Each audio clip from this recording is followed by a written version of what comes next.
Presenter dan pelawak Rina Nose ikut tren Welcome to Indonesia yang ramai di media sosial.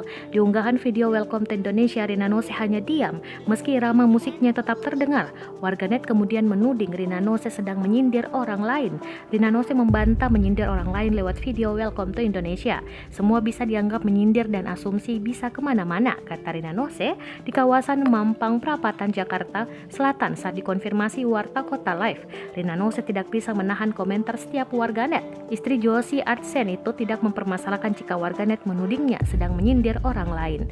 Menurut Rina Nose, ada pesan yang tersirat dalam video Welcome to Indonesia itu. Saat ini krisis kebebasan berpendapat, ujar Rina Nose. Video Welcome to Indonesia sedang viral di Instagram dan TikTok. Video itu banyak berisi curhatan hati untuk Indonesia. Video Welcome to Indonesia dikemas menarik dengan alunan musik sehingga menjadi daya tarik tersendiri.